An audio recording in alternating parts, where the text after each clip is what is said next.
नमस्कार दोस्तों। आज की कहानी है गृहिणी मुफ्त की रोटियां तोड़ती हैं क्या। एक गृहिणी रोजाना की तरह आज ईश्वर का नाम लेकर उठी थी। किचन में आई और चूल्हे पर चाय का पानी चढ़ाया, फिर बच्चों को नींद से जगाया ताकि वे स्कूल के लिए तैयार हो सकें। कुछ ही पलों में वे अपने सास ससुर को चाय देकर आई, फिर बच्चों का नाश्ता तैयार किया और इस बीच उसने बच्चों को ड्रेस भी पहनाई, फिर बच्चों को नाश्ता कराया। पति के लिए दोपहर का टिफ़िन बनाना भी ज़रूरी था। इस बीच स्कूल का रिक्शा आ गया और वो बच्चों को रिक्शा तक छोड़ने चली गई।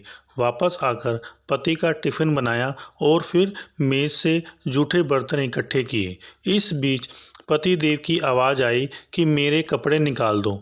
उनको ऑफिस जाने के लिए कपड़े निकाल दिए। अभी पति के लिए उनकी पसंद का नाश्ता तैयार करके टेबल पर लगाया ही था कि छोटी नंद आई और ये कहकर गई कि भाभी आज मुझे भी कॉलेज जल्दी जाना है, मेरा भी नाश्ता लगा देना।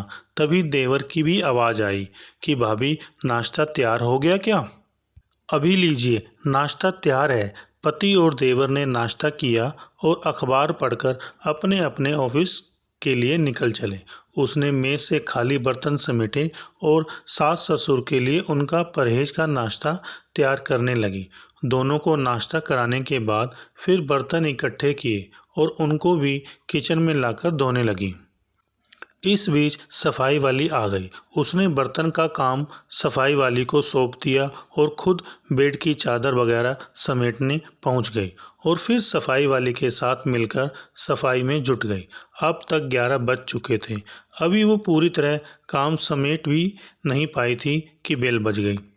दरवाज़ा खोला तो सामने बड़ी नंद और उसके पति व बच्चे खड़े थे। उसने पूरी खुशी खुशी सभी को आदर के साथ घर में बुलाया और उनसे बात करते करते उनके आने से हुई खुशी का इजहार करती रही।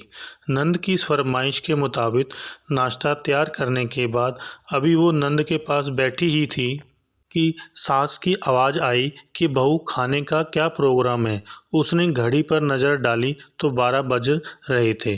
उसकी फिक्र बढ़ गई और वो जल्दी से फ्रिज की तरफ लपकी और सब्जी निकाली और फिर से दोपहर के खाने की तैयारी में जुट गई। खाना बनाते बनाते अब दोपहर के 2 बज चुके थे। बच्चे स्कूल से आने वाले थे। लो, बच्चे भी आ गए। उसने बच्चों की ड्रेस उतारी और उनका मुंह हाथ धुलाकर उनको खाना खिलाया। इस बीच छोटी नंद भी कॉलेज से आ गई और देवर भी आ चुके थे। उसने सभी के लिए मेज पर खाना लगाया और खुद रोटी बनाने में लग गई। खाना खाकर सब लोग फ्री हुए तो उसने मेज से फिर बर्तन जमा करने शुरू कर दिए। इस वक्त 3 बज रहे थे। अब उसको खुद भी भूख का एहसास होने लगा था।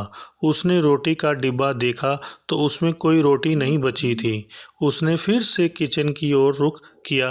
तभी पति देव घर में दाखिल होते हुए बोले कि आज देर हो गई, भूख बहुत लग रही है, जल्दी से खाना लगा दो। उसने जल्दी जल्दी पति के लिए खाना बनाया और मेज़ पर खाना लगाकर पति को किचन से गर्म रोटी बनाकर लाकर देने लगी। अब तक 4 बज चुके थे। अभी वो खाना खिला ही रही थी कि पति देव ने कहा कि आ जाओ, तुम भी खा लो।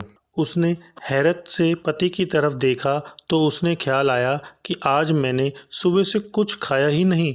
इस ख्याल के आते ही वो पति के साथ खाना खाने बैठ गई। अभी पहला निवाला उसने मुंह में डाला ही था कि आंख से आंसू निकल आए। पति ने उसके आंसू देखे तो फौरन पूछा कि तुम क्यों रो रही हो। वो खामोश रही और सोचने लगी कि इन्हें कैसे बताऊं कि ससुराल में कितनी मेहनत के बाद ये रोटी का निवाला नसीब होता है और लोग इसे मुफ्त की रोटी कहते हैं।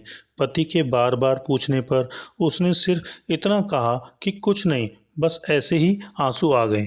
पति मुस्कुराए और बोले कि तुम औरतें भी बड़ी बेवकूफ़ होती हो, बिना वजह रोना शुरू कर देती हो। आप इसे शेयर नहीं करेंगे अगर आपको भी लगता है कि गृहिणी मुफ्त में रोटियां तोड़ती हैं।